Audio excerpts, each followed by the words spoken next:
Can you maybe introduce yourself? Yep, sure. Thomas Hand from Kibbutz Be'eri, the father of Emily Hand, who was kidnapped for 50 days and released. Actually, she's gone through 4 stages. She was dead, then she was missing, then she was hostage, and then she was released. I know many people that almost every day they would wake up, get a car from the kibbutz, go to the crossing, pick up people in need from Gaza, bring them to hospitals, care. We used to have workers from Gaza work on our kibbutz since childhood. They were like kids with their dads, and they were friends. That was fine until we gave back the Gaza Strip, and then the Hamas were voted in by the people of Gaza, and from that point on, we were just peppered with missiles. Like, it was like rain. Some days you'd just be running in and out of the bomb shelter all day long. But it was, nevertheless, absolute paradise. Yeah. Hello, everyone. Welcome to Conflict Voices, your go-to source for insightful discussions about the Israeli-Palestinian conflict. I'm your host, Asaf. Today, actually, we are pausing our regular episode run because of the last current event, and mostly because of the 4 refugees that came back from Gaza this week. And we have here a very special guest, Tom Hand, Emily's father. So first of all, thank you very much for taking the time and talking with us today. Thank you for having me. How are you? Is everything okay? Yep. Everything's great. Emily's doing very well. I'm doing very well. My 2 older kids are doing okay. They've lost their mother, so, they're still grieving. Me and Emily are still grieving for her. But, it's hit them very hard. Before we begin, maybe to discuss everything that we discussed, can you maybe introduce yourself? Yep, sure. Thomas Hand from Kibbutz Be'eri, the father of Emily Hand, who was kidnapped for 50 days and released. Actually, she's gone through 4 stages. She was dead, then she was missing, then she was hostage, and then she was released. How would you end this phrase? What, like you said, she was released eventually, and what about now? Now she's we're getting on with life. We're doing everything possible to rehabilitate her, which is going very, very good, unbelievable. It's the resilience of children. Hopefully they bounce back, and she's one of them that bounce back. I keep making a simile with a balloon filled with water. You can drop it on the floor. It's either going to bounce back or burst. And thankfully she bounced back, as well as her friend Hila and Hila's mother. They're all doing very well. Some kids aren't doing so well. And she was only in for 50 days, which seemed like a lifetime. But, we're at 250 days now. You can imagine 50 days plus another 50 plus. The trauma, torment that the actual hostages going through, and the families and friends of those hostages. It's overwhelming. Very, very hard. Yeah, I'm very happy to hear at least that you are bouncing back, or as you phrase it. We're doing good. And I would like to start this conversation even before the October the 7th.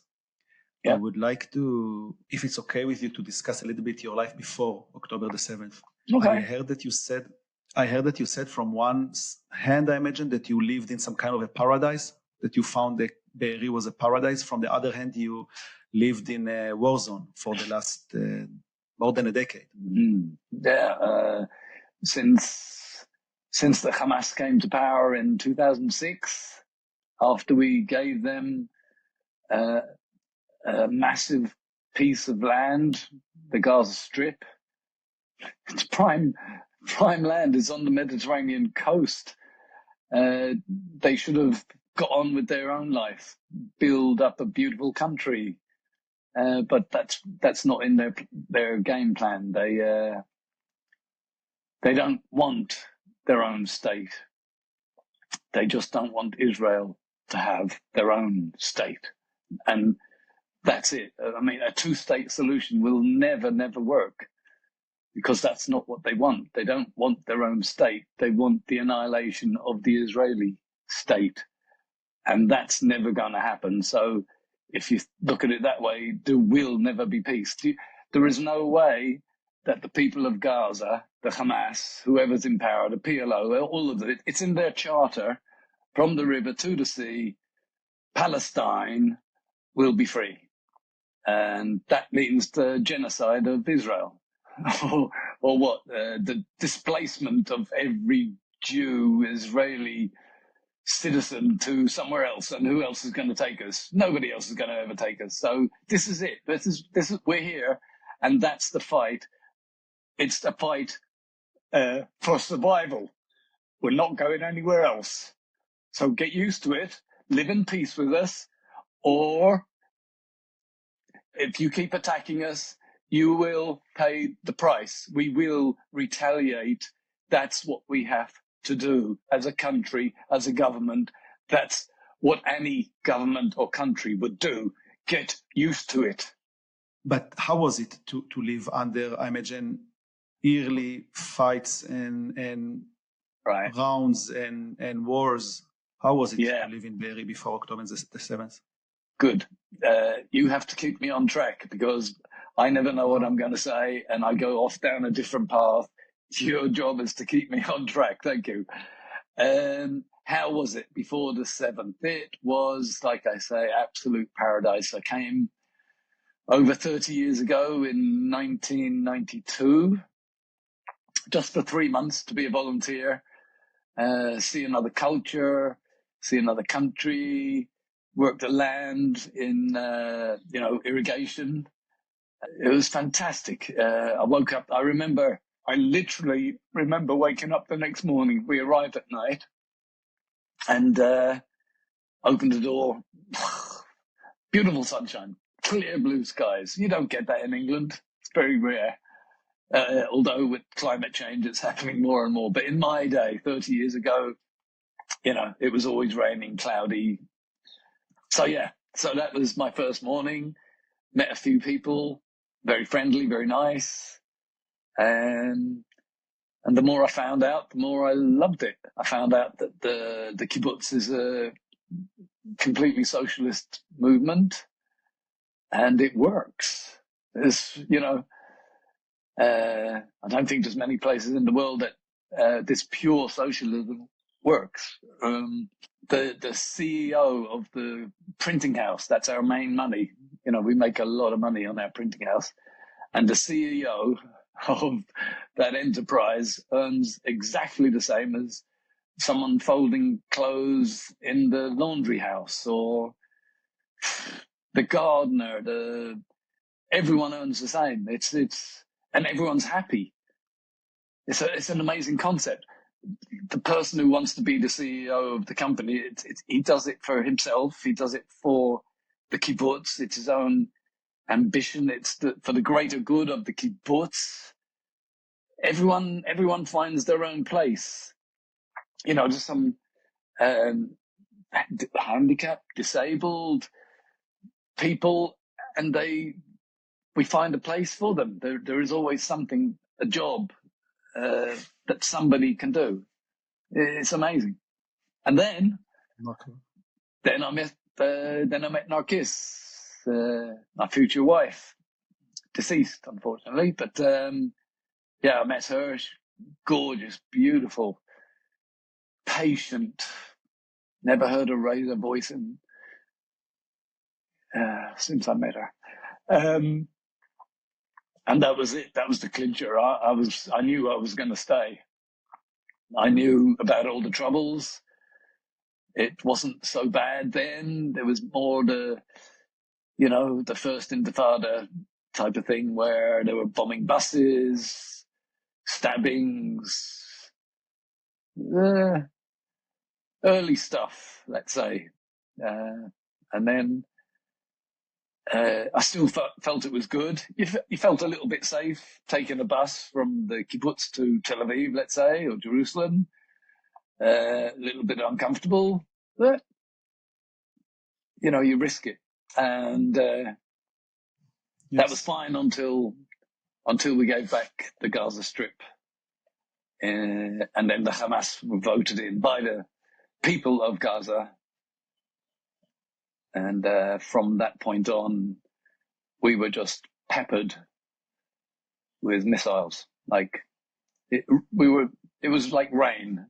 Some days you'd just be running in and out of the bomb shelter all day long. But it was, nevertheless, absolute paradise. Yeah. Astonishing. Yeah. I wanted to ask you as well about, I read myself that a lot of people in the kibbutz were celebrating, for example, the Nakba with people from Gaza. Is it correct? Oh, probably. I don't know. I can't remember what exactly the Nakba is. Yeah, I imagine it's a unique question, but I read that a lot of people not just in Kibbutz Be'eri, but around the Gaza Strip, a lot of people hold pretty left-wing views. And for example, people were helping Gazans to enter Israel and to go to hospitals, and people were, it's not celebration, but the Nakba, Yom Ha'atzmaut, our War of Independence, is the Arabs' Nakba. So people were going to events and for memorial days and basically join the Arabs from Gaza to again, celebration is not the right word, but to mention this day. Yeah, I'm absolutely sure of that. Believe it or not, I'm not very political, and I don't know much about that. But I know many people that almost every day they would wake up, get a car from the kibbutz, go to the crossing, pick up people in need from Gaza, bring them to hospitals, care. Yeah. We used to have workers from Gaza work on our kibbutz since childhood. They were like kids with their dads, and they were friends. They weren't the enemy. They were people, normal people. And when things got terribly bad, we had to protect ourselves, and we couldn't invite them anymore, even though we felt no threat from them individually. Generally, we had to stop them all coming. You speak about after October the 7th, right? When things got bad? No. October or before? Before. Even before? Yeah. When? What happened? A year. When the bus bombings really started. Around 2000, like 20 years ago. Yeah. 24 years ago. Yeah. We couldn't accept anyone coming from Gaza to work in our kibbutz. It was risky. Not so safe. What was the general views of the people in the kibbutz on the conflict, on the Gazans back then? General view is, why can't they just live in peace? Why can't they just let us live in peace? Like I say, it's a prime piece of Mediterranean land on the coast. With the amount of money, the billions of dollars that have gone into that tiny little strip of land, they could have made a paradise 5 times better than what Israel has done, better than Tokyo, better than Dubai, anywhere. The amount of money that's gone into that piece of land is it's untouchable. But what did they do with it? They didn't they didn't use the money for the improvement of their people, the improvement of their country, infrastructure, schools, hospitals. They just turned it to war, buying missiles, building tunnels. I mean, when you look at the tunnels, you think, oh, yeah, it's a tunnel. But the amount of money and work hours to build a tunnel, especially the size of what they've got. They say it's the size of the London Underground. That's a hell of an accomplishment. If they had turned that workforce, that money, that ability into going upwards instead of downwards, subterranean world, my God, those people, the people of Gaza would be living in luxury. They'd be driving around in Mercedes, Jaguars, any luxury car that you can think of. But the leaders, previously the PLO, the Fatah, PA, and then the Hamas, have never wanted their people to live comfortably. They've never wanted them to live comfortably, even safely, securely. No, they want them poor. They want them hungry. They want them angry, because they make the best fighters. They're willing to fight. If they're living in the lap of luxury, which they should be, they're not going to want to fight. That's not how you get people to fight your wars for you. Shame. Yeah. Going back to the question of Be'eri before the war, what did Emily think or learn about the Gazans or the conflict? Right. I got Emily when she was 2.5. Her mother came to live with me, and she had cancer. So I wanted them to live with me for many reasons. But anyway, the very first lesson that I taught her at the age of 2.5, I would bring her to the playground, and we'd be playing. And then I'd say, we've got a new game. And I'd show her the Mamad bomb shelter, and I would make the sound of Saber Adom, like with my hands. Saber Adom, Saber Adom. Okay. Yes. Whoever gets to the bomb shelter inside wins. And we did that repeatedly until as soon as she heard Saber Adom, Saber Adom, she'd stop whatever game she was doing, swings, slides, doesn't matter, and run to the Mamad. Lesson number 1. Crazy that you have to teach a kid something like that, but that was the first lesson, yes. As for in school, she was too young. She's only 9 now, so they don't talk too much politics, I guess. But the radio generally is on, so subconsciously, I'm sure they're picking up a lot of information. Yeah. By the way, Tzeva Adom, for the audience, I imagine it's the sirens. It's the sounds of the sirens when. Oh yeah, the word Saber Adom is color red. Yes. Emergency. Start running. We have it in Tel Aviv as well. I'm from Tel Aviv, and we had it several times. A lot, not several. Yeah. The difference between Tel Aviv and Kibbutz Be'eri is we have 11 seconds and you have, I don't know, a minute plus. Yeah, more than a minute, I imagine. But we still need to run, but not as fast as you probably. You need to be... Yeah. Oh, you need to be immediate. Yeah. You need to react. Can you maybe tell me what does Emily think about the Gazans now? If she shares anything with you? Right. Well, she doesn't like them very much. She certainly doesn't trust them very much. She knows they lie, the Hamas. You know, the Hamas have said that they've killed certain people, and then later on they've been released. It's just more torture, mental torture. war games in the brain, and she's aware of that. When she found out that Itai Swirsky was killed, she didn't believe it. She didn't want to believe it. She said, no, it's just another one of their tricks, another one of their games. So, yeah. What did she say, if you can share?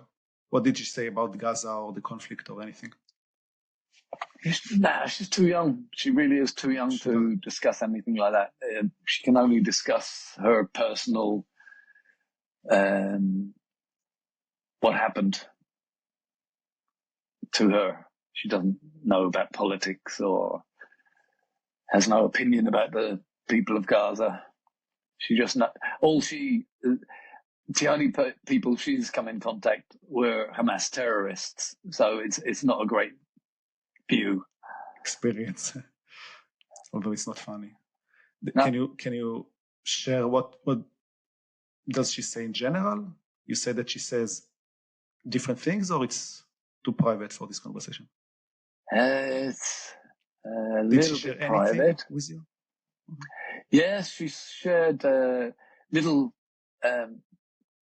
snippets with me. She shared more with her older sister. My Hebrew's not great. Her English isn't great, so she can flow a little. She can flow more with her older sister in Hebrew. Her friends, I'm sure, know much more than me or my eldest daughter, because they talk. They have no borders. They don't have anything like that. Whereas I have to be careful. The hospital, when she was first released, the psychiatrists said, don't interrogate her, don't question her, even though it's the most burning question to a parent, to find out what happened to you.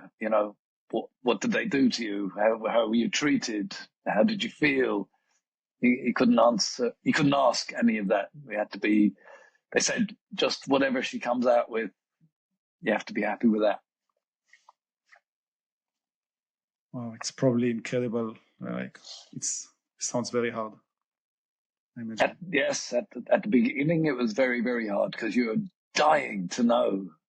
You're dying to know her, what she went through, how she suffered, how every day was, how did she go to the toilet? How did she shower? How did she eat? How was she treated? 1 million questions. And you're not allowed, really. Very hard.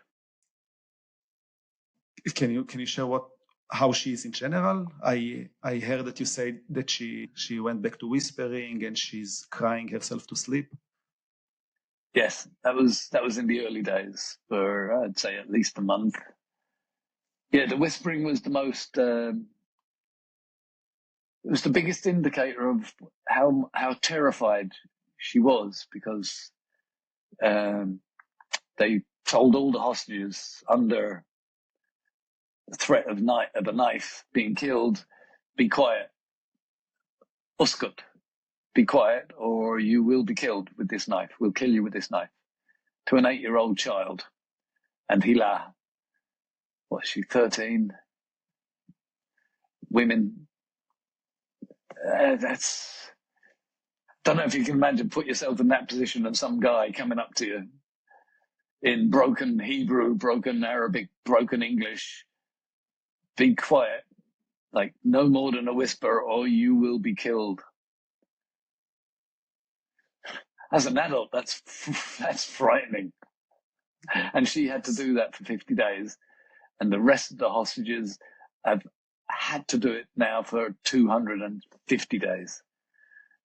Their recovery is going to be a mountain to climb. Can I ask about her hobbies? What were Right. her hobbies before the October the 7th? And yeah, what's going on? Yes, she was a very active girl, very physical. So she did judo for many years. And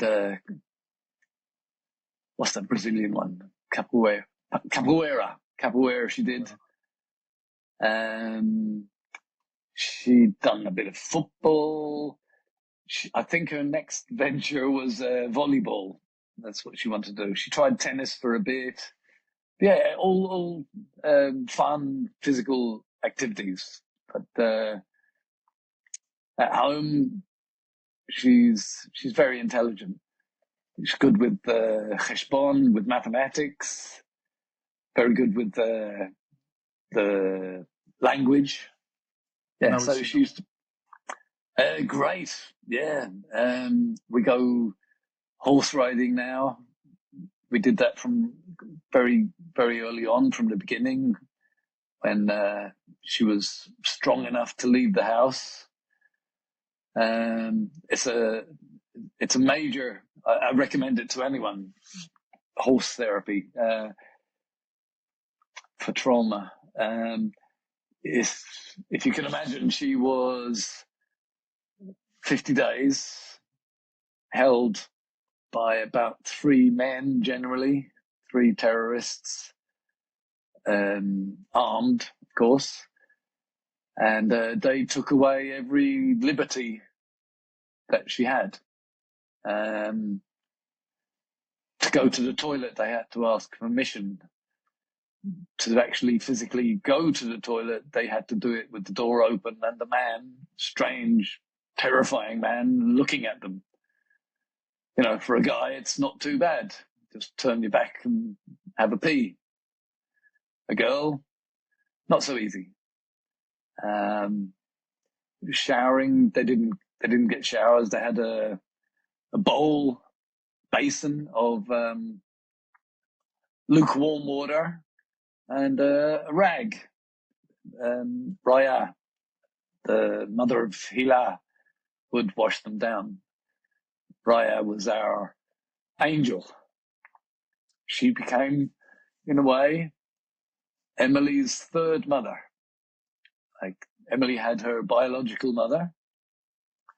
Then she had my ex-wife as a role model, as a mother figure. Like, she was killed, like I say, but when Emily was in Gaza, Raya took on that role for Emily, looking after her, making sure she got fed as much as was available. Yeah. Do you know, by the way, maybe from Raya, if they saw the protests in Israel while being in there? No, they wouldn't have seen the protest. No. Yeah, I haven't had any information from Emily on that one or Raya. It hasn't been a question in my head, really. But I would say maximum there might have been a radio. They might have heard something. I'm just asking because the last 4 hostages say that they saw those protests from Gaza. Wow. Yeah, well, a lot of strengths. Right. Oh, great. I haven't heard that. So that's makes a bit of sense, because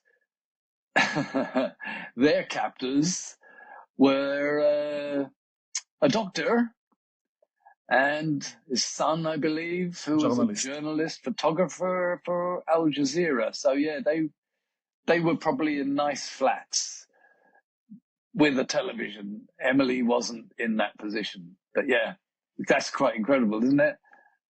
Watching television in a doctor's house. Probably worked for UNRWA. I don't know. I think he was. What do you think about it? About the fact that a journalist holds captives?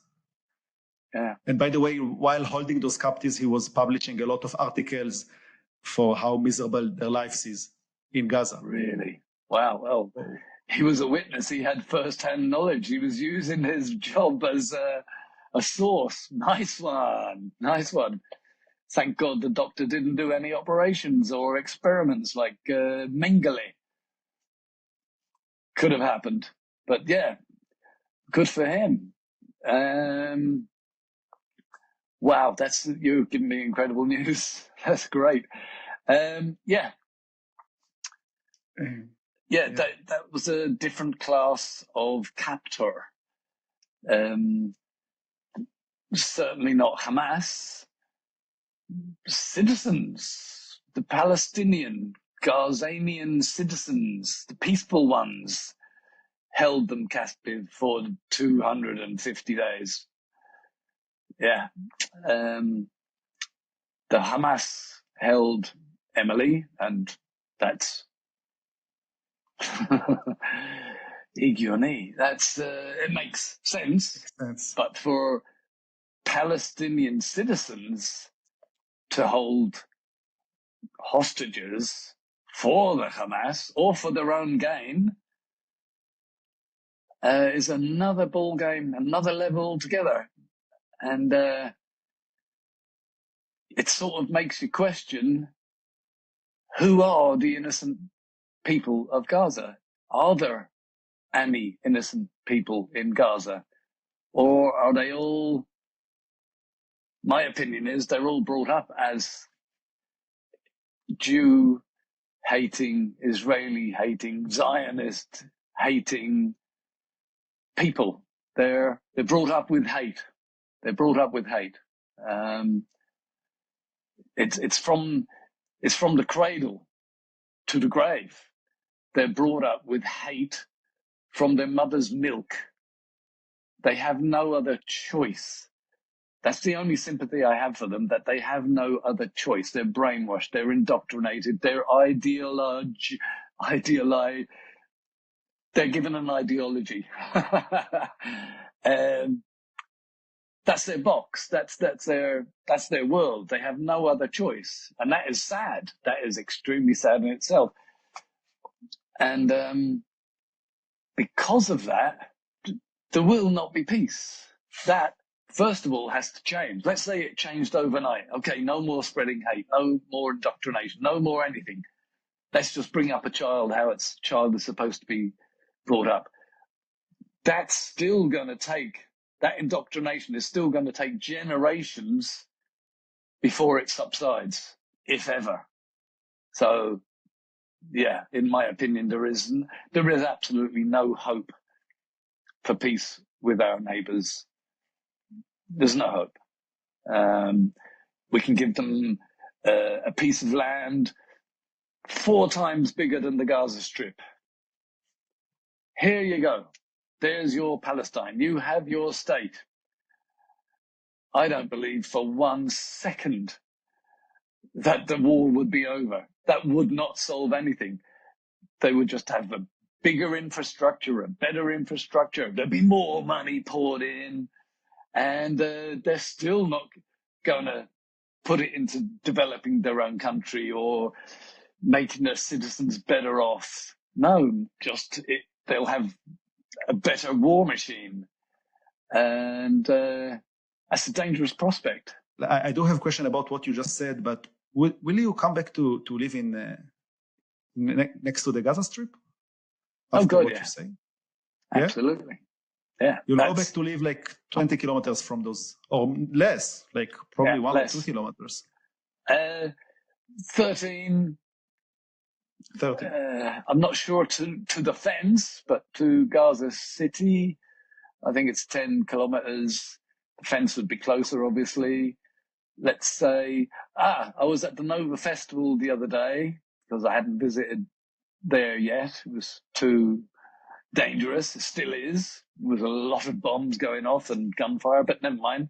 I had to do it because I had a few friends died there. Visit where they fell, like, exactly. There's a post in the ground. And there's a map there, and it showed that the Nova Festival is 2 kilometers from the Gazan fence. We're very, very close. But yes, in answer to your question, 75% of the kibbutz has voted to go back to our new next destination, which is a kibbutz in Chatzarim. Kibbutz Chatzarim in the south, near Beersheba. It's right next to Air Force Base, the IDF Air Force Base. So, that will give us a great deal of feeling of safety. And then that's 75%. So it's a good indication that 75% of the kibbutz want to go back to live in Be'eri. I certainly do. It's my dream. It's the dream of a lot of us, the majority of us. Go back to paradise. Sorry? Yeah. Just to make sure that I understand, you say that 75% voted against going to Hatzerim. No, 75% have voted to go to Hatzerim, yes. But it means that you won't go back to Be'eri. It's another place. It's our next destination. It's another step on the way to going back to Be'eri. We can't go back to Be'eri yet. It's still devastated. There's still only a couple of days ago we went back to watch the destruction of where Narkis used to work, her little office building. The process of destruction, demolishing, is still ongoing. And that has to continue for, I don't know, a year at least, I'd say, before they even start constructing.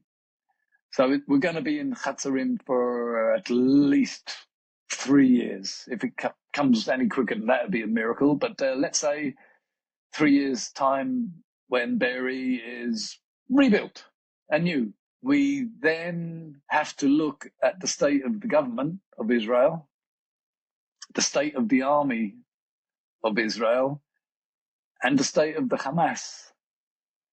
And we have to look at those three conditions very, very carefully before we could think of moving back to Be'eri. We have to feel 100% secure sleeping in our beds, sleeping in a house with our kids in their beds. There cannot be any risk of that ever happening again. And that totally depends on our government, on our army, and the state of the Hamas. I just didn't understand that it's temporary, the Hatzerim thing. So now I understand. Yes, it's a temporary step. It's our next step. Yeah. We're scattered all over the country. The main population of Kibbutz Be'eri is in the Dead Sea area, in hotels. There's people in Tel Aviv. We're scattered all over the place, all over the country. So hopefully before the beginning of next year, we will all gather back. 75% of the kibbutz will go to Hatzerim, temporary building, what they call them, caravilot. Be better than a hotel. And we will live as a community. That's the main thing. We'll live as a community again. They'll have a school to go to together. We'll have a dining room, I'm sure. We'll be able to cook. We'll be able to cook again. Living in a hotel, you don't have cooking amenities. That's a funny thing to miss. To some people it's a chore, it's a job. But no, to have the availability, the access to be able to cook your own meals is it's something we miss a lot. I want to take you back to what you just said about the Nova Festival. How does it make you feel? I imagine that you saw the female soldiers that were in Hamas captivity as well, the video that got released recently, and the Nova Festival. How does it make you feel to know that your child was in Gaza for so long with those people?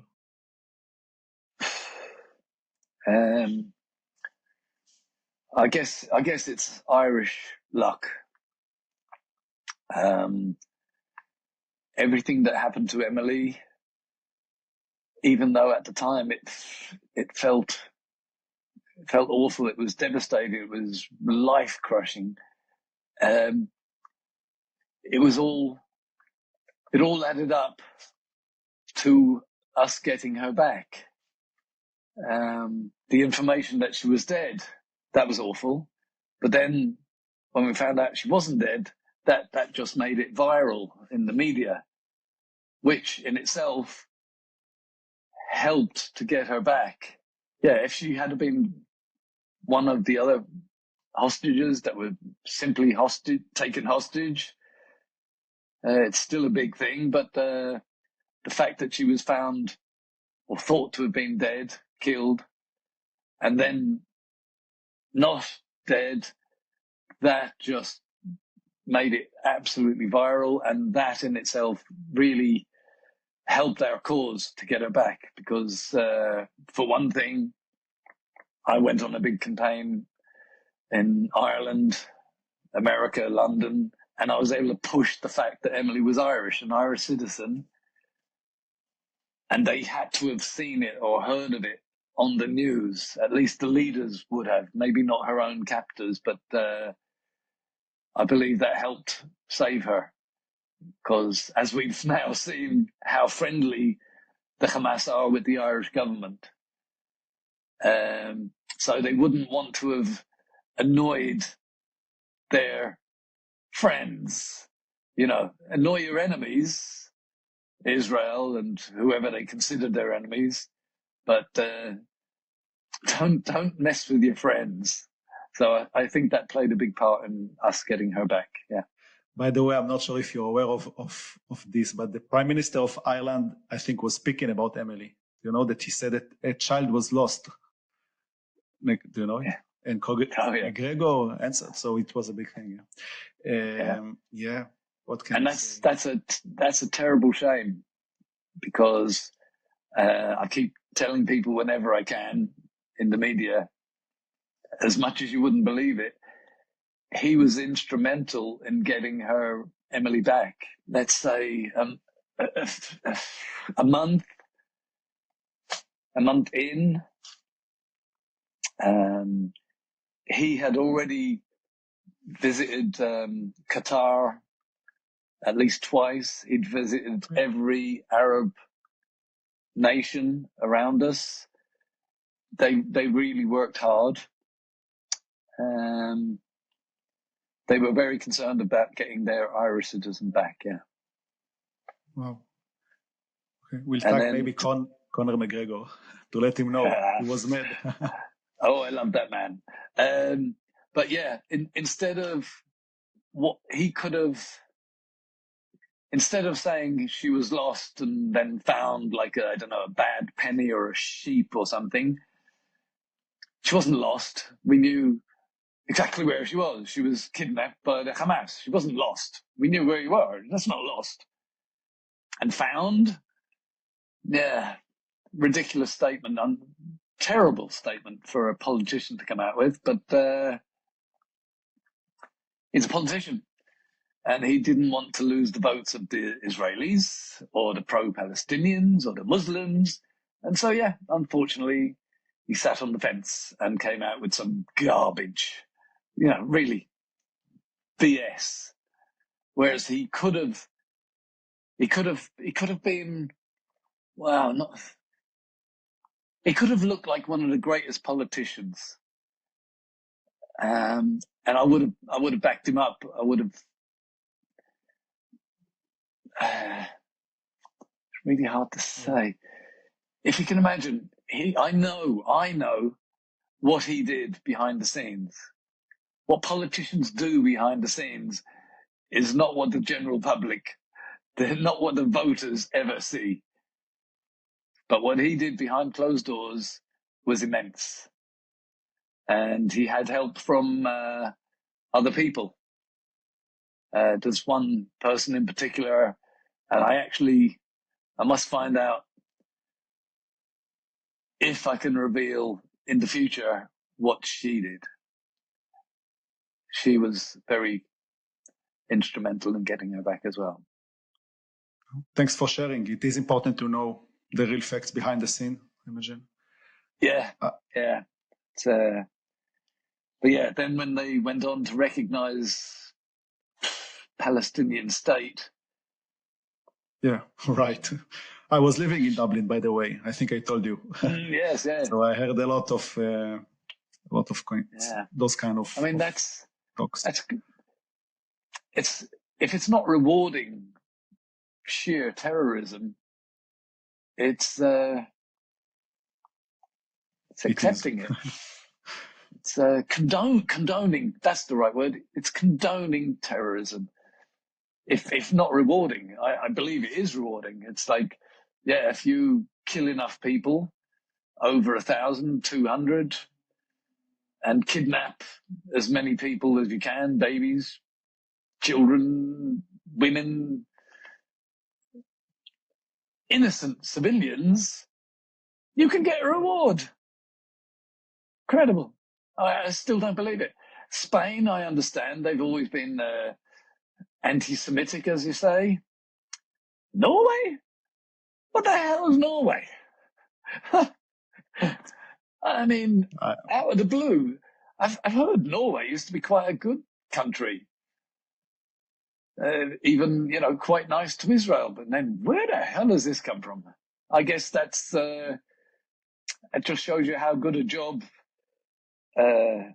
on the media front, on the propaganda front, that the Arabs are. They beat us 30 years ago at least with propaganda.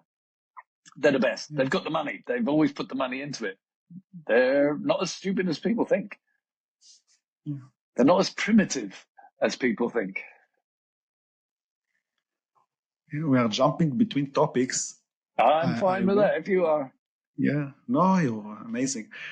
I just wanted, going back to the current events that just happened. Did you see the video of the hostages that got back to their families this week? Yeah. Oh, yeah. How did it make you feel? I literally couldn't stop crying all day long. Like I'd have a thought of, wow, we got four more back, and just burst. Very emotional. And, you'd recover yourself, and then another thought would hit you, and just happy emotions. It was a massive moral boost to the country. And in a way, I didn't feel it or see it at the time, but it must have been the same emotional boost when Emily came back and the rest of the hostages. Everyone that must have come back must have been a big cheer in the country. Of course, I wasn't involved in that. I was just focused on Emily, trying to get her back and hoping that she'd come back. So I missed all that. It was only when these poor hostages came back, I felt that emotion. Incredible. Video of the soldiers going in and finding them. As well. And my God, you can see how terrified they are. They didn't know if they were a Hamas coming to kill them. Like, they're crunching up. They're thinking, this is our last moments. God knows what's running through their heads. My God. And then to come back to your family. Wow. And it was Noah's father's birthday. What a gift. Unfortunately for, one of the hostages, the father died, hours before. He died believing that his son was still as a hostage under awful conditions. That's not a happy way to go, is it? Can you imagine? Just like 12 hours later, maybe, he could have gone off in peace. At least Noah's mum will have some peace. Yep. Her mum could go to her grave happily now, because she hasn't got long. Thank God for small miracles. I'm going to have a little break. Okay, we just took a small break after speaking about Noah and all the other hostages and their families. Yeah, an emotional break. Yeah, I needed one as well. What do you have anything to say, for example, to Noah's parents or to any other of those parents that just received their children? Mazal tov. Any suggestion? I imagine that as a parent that received, do you have any tip maybe or anything to share? Yeah, I've said it in other interviews. It's for Emily, at least, it was incredibly important to try and bring them back to reality, their old life as easily as possible. One of the biggest things for Emily was sushi. She loves sushi, and you can imagine she was literally starving when she came out. And so the first thing we got her was sushi. Just try and gather around her everything that they love. For Emily, again, it was our dog, Johnsy. Our one's Johnsy. Natalie has Schnitzel, but I insisted to the army that Johnsy would be with me when Emily was literally handed over to me and our dog. It's a thing of, it's pure love both ways. Because I wasn't able to protect her on that day, and because I wasn't able to go in there and rescue her for 50 days, I really thought that she would have been not liking me very much. You know, where's my dad? Why isn't he coming to save me? So you would think a normal thought of a child. So I wanted our dog to be there because that she would be really totally happy to see our dog. She might not have been so happy to see me. You know, where were you? You were really honestly afraid that she wouldn't be happy to see?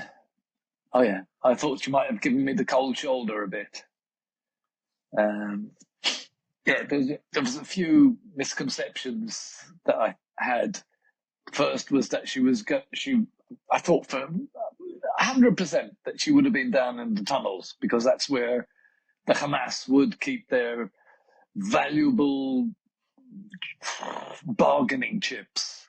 They would be protected with the Hamas down in their tunnels. That wasn't the case. She was above ground for the whole 50 days, running from house to house under fire. That wasn't the Hamas. Yeah, the Hamas took the hostages straight down. Same with Noah and the other 4 guys. That wasn't Hamas. That was civilians. So that was my first misconception. The second misconception was that maybe they wouldn't have much food to give to the hostages, but they had loads of food. There was no need to starve them or deprive them of water or give them biuv water, drain water. They said it stank. It stank. They had to drink it in the end. The last misconception, which was the biggest one and the biggest relief to me, was she wasn't sitting there in the hands of the captors, kidnappers. She thought that I was either dead or captive myself, because that's what she saw as she was being taken away. That she would have been taken away by the Hamas and then handed over to someone else. So all that guilt, all that guilt for 50 days, 2 months almost, just disappeared. Kilo, she thought I was either dead or kidnapped. I hadn't imagined that. And that's why I brought the dog. By the way, about the dog, I just told you before the episode that I just have something to give you. So a good friend of mine prepares, because of your dog, because of Jonesy, she started to prepare those kind of freed hostages, I don't know, thing for like, dogs and cats. Like a collar. Yeah, like a collar, yeah. Fantastic. I'll add a link in the description of this video. If you want, I'll send you one. It's especially for you. She started to do it because of Jonesy, for your information. Great idea. I'll happily put that on Jonesy. Yeah, amazing. And if he doesn't want to wear it, I'll wear it. Maybe we'll start to do things for I mean, these tiny little yellow ribbons that we have, that the politicians, if you look, don't wear. Look at the politicians. They don't wear them. Every presenter on the television wears a ribbon or the bracelet. Yeah, of course. Or the disc. There is a connection. There is a thought process. There is a remembrance, a memory of the hostages. Go and look at any footage you want. They're all there in their nice suits. Very rare. That's the disconnect. Seriously, I'm amazed by it. I'm shocked by it that they don't wear a ribbon. Every single one of them, daily, in public, on television. Who's that? Who are their advisors? Sure, you wear your ribbon, but it shouldn't be up to an advisor. I have a process.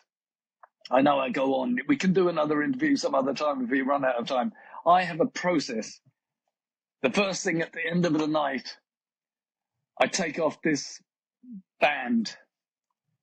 It's got writing on it. I make sure I put it on the desk next to my bed, and I make sure that the writing is the right way up. Then I take off my disc, and I dangle the disc inside. Sounds crazy. I dangle the disc and place it inside the circle of this, but I don't just drop it. I make sure that there's one side blank and one side with writing. I make sure that it falls with the writing facing up, and then I release the chain. It is a ritual. It's my ritual, my personal ritual, remembering all the dead and all the hostages that are still there. When I pick that up in the morning, I take the chain out of the band and I put it on. I make sure it faces the right way. I make sure it's always facing out. And then I put on the band with the writing facing out to the world. That's my ritual. That's my homage to the dead and the captives. And those politicians can't even put on a yellow ribbon. How dare they? I feel very strongly about this. That's how much they care. Seriously, that is a sign. It's an indication to me and the rest of the country and the rest of the world how much they really care. What do you think? What would you expect from the politicians? What would you expect, by the way, regarding the operation in Gaza and the release of the hostages? Okay, what do I expect from the politicians? I expect them to at least wear a ribbon. It's to show that you're thinking about them. You know, dead and alive. The people that we have dead and alive. Show me that you're thinking about them. I expect them, obviously, to do everything they can to get the hostages back. I expect them to build a good government. I expect them to build a good army. I mean, the top echelon of the army. They let us down. They let us down drastically. I wanted to ask you about another thing. maybe last question. You were speaking about the footages or the video of the soldiers entering those rooms with those hostages of us, the Israelis. I would like to ask, what do you think, first of all, about those footages? And first of all, what do you think? Yeah, amazing. Yeah, you felt like you were going in with them, almost like at one of these video games, but it was real. And they went in. Wow, brave soldiers. We lost another hero. Wow. No, do you notice how we don't call them a martyr? They're a hero. They're a normal human being. They've gone in, they've done their duty, they've saved life and died saving lives. They call someone who goes on a murder spree and dies in the process a fucking martyr. You can edit out the fucking, but they call that a martyrdom. That is the difference in our psyche, in our ideology, our makeup as a human being. We call a person saving another life a hero. They call someone murdering on a murderous campaign, dying in the process, a martyr. Go figure. Have you seen the number of casualties in this operation, the Israeli operation in Gaza? And all the criticism. Totally? Overall? No, sorry, yeah. So there are a lot of reporters and criticism against basically the number of casualties in this operation, the rescue operations. To the people of Gaza? Yes. If I'm not wrong, more than 200 Gazans were killed. What do you think about the criticism, most of all? About the criticism? That's always going to happen. Doesn't matter what we do. We went on a heroic mission, saved lives, people who were kidnapped by terrorists. We saved them. Okay, there were some civilians, let's say peaceful civilians. I don't know who's peaceful anymore after knowing who were their captors. And the soldiers certainly don't know who's peaceful and who's Hamas. But if you're in the area of a house that is holding hostages, I'm sure everybody in the street or the surrounding area knows exactly what's happening. If you want to put yourself there, you're going to get consequences. Unfortunate, but that's reality. That's war. In every single war that we've ever had, we've had friendly fire, deaths of our own. The Americans had it in the Desert Storm. It happens. It's war. Terrible consequences. So don't start a bloody war in the first place. There was peace on the 6th of October for at least a year and a half to 2 years. They were quiet. Why were they quiet? They were planning. They were exercising. They were gathering terrorists. They were gathering. It's a long process. That's not a phone call overnight. Let's go, lads. No, that takes months of preparing. Preparing, yeah. And it's the most overcrowded prison in the world, so I'm sure everybody knew exactly where the hostages were and who they were. So, you want to be a human shield? Be my guest, but don't come crying to me afterwards. Don't come crying. Inform the Israelis. Let us know. Then get out of the area. Let us come in and save them. I'm terribly sorry about it, but that's war. You say that the people that were living next to those hostages probably knew about them, and you expect them to tell the authorities or to tell the Israelis about it. By the way, those hostages were placed in the middle of a market. So probably makes sense that people knew about it. And obviously it was on purpose, because the market, as you probably know, it's a crowded place and it's going to be much harder to rescue them. Oh yeah, that's. They deliberately put them in densely populated areas so that there would be casualties if we made a rescue mission. That's their what they call it, operation mode operandi. Strategy, probably. Yeah. Yeah. Let's say it's a community, it's a village. It's no different from a kibbutz, let's say. I know everything that's happening to every person around me on the kibbutz, and we're 1,000 people. We get news of a woman being pregnant sometimes before the father gets news of it. It's that intimate.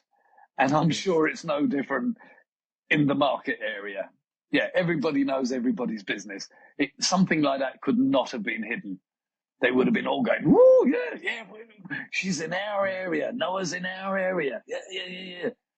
So get out of the area, man. It is interesting. Yeah. Do you have any final, again, we're discussing a lot of different topics, but any final words, I imagine, for the hostages that got released, for the ones that are still in there, or anything else that you... To the hostages that got released, take your time to adjust. Soak up the love of your family and your friends and the country. Come back to recovery. Come back to reality, normality. But don't be in a rush. It's a slow process, especially after 250 days. Look after your health, look after your mind. We're waiting for you to come back properly.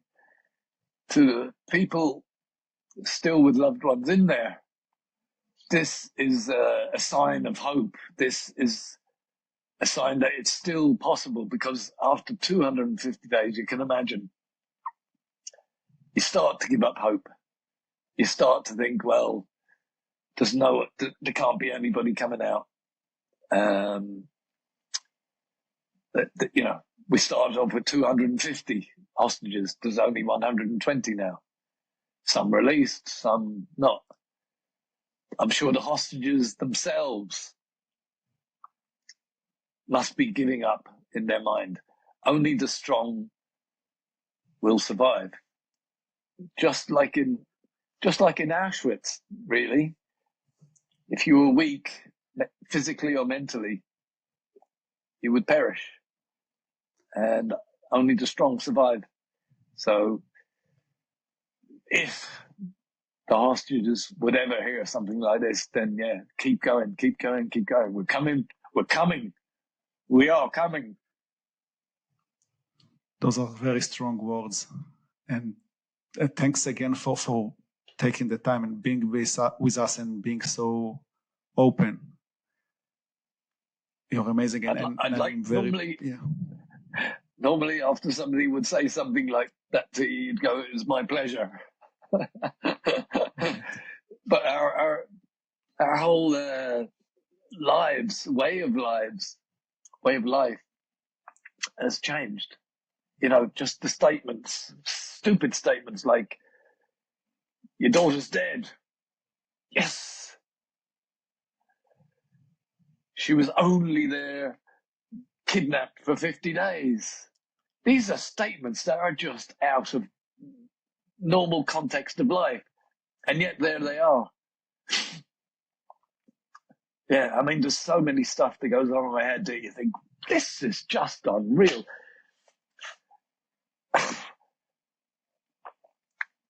And what is even worse, in reality terms, is what the rest of the world are saying to us and about us and what we're doing. Why are they not talking about what they have done? started it. We are retaliating. We want peace. The whole of Israel wants peace. Let's go for it. Let's do it somehow. It'll never happen. But there's got to be a better solution than this. Certainly don't invade a country stronger politically, militarily, spiritually than you. Don't invade it. You will suffer the consequences and then cry to the public who seem to eat it up. That is, I think, the most shocking thing, that the world, most of the world, supports the Hamas, supports what they've done, and rejects what we are doing. We're only trying to survive. That's all we're doing, trying to survive. And we will survive. We have to survive because, as people say, we got no other choice. They have a million choices. Get out of Gaza. Go to Egypt, Syria, Lebanon, anywhere you want, bloody want, if they'll take you. Because unfortunately, you lot are troublesome people. Nobody wants you. But we've looked after you, literally looked after you with electricity, water, food, provisions, the concrete that you built your tunnels with. Where does that come from? Egypt? The Arab countries? No. It comes from us. We are idiots. That has to stop.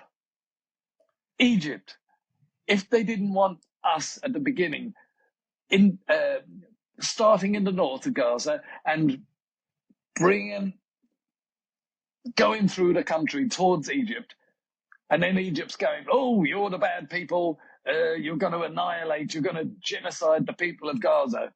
Well, all you have to do is open your border, open your little gate, and let, 1, 2, 3 million in? Give them refuge. Don't complain to us about it. It's in your hands to save them. It's in your hands. But don't condemn us for doing what we're doing when you're not doing what you should have done for the last 75 years. It's all ridiculous. I'm sorry. It's ridiculous.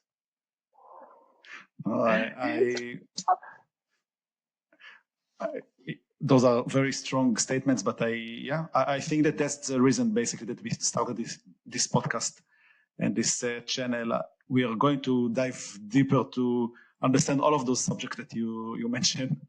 Great. And I do think, sorry. No, you go. No, I just say that in my opinion, it's not even about retaliation. It's mostly about one side that want to have peace and negotiates and offers things all the time, and the other side just doesn't want it. Which is, I'm open to hear their point of view and everything, but since 1947, they have been offered time and time and time again. In the 1947, they would have got half the land of Israel. Well, half. Have you? Yeah. No. Because again and again, I have to say, it's not about them having their own land, their own state. It's that they don't want us, the Israelis, the Jews, to have any state whatsoever. That is the crux of the problem.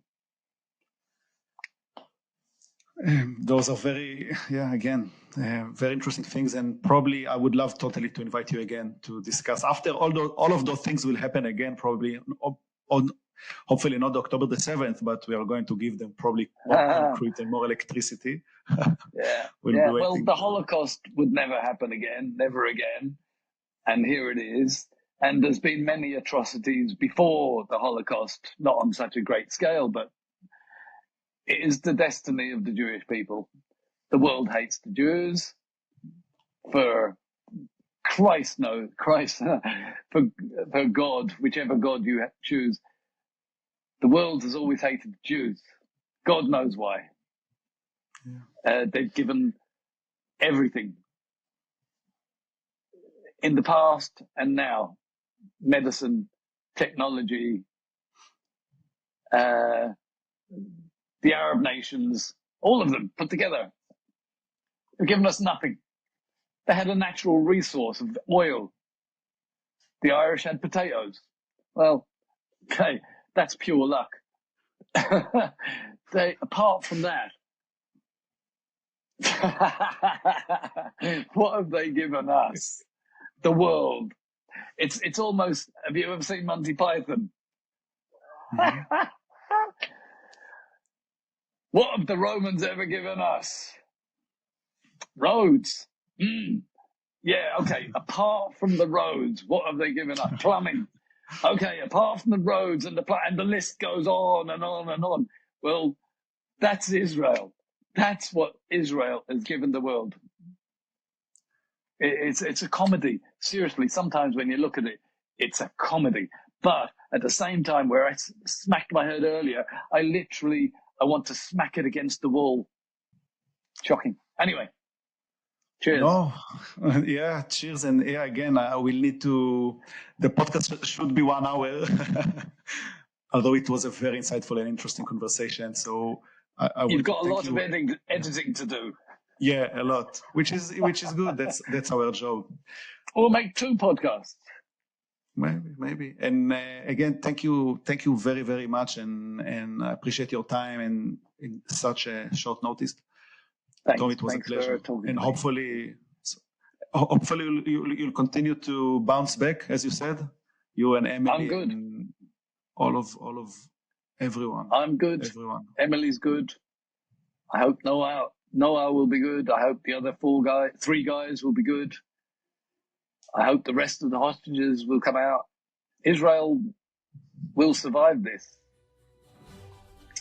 Like they've survived every other Holocaust, massacre, attempted genocide. They will survive.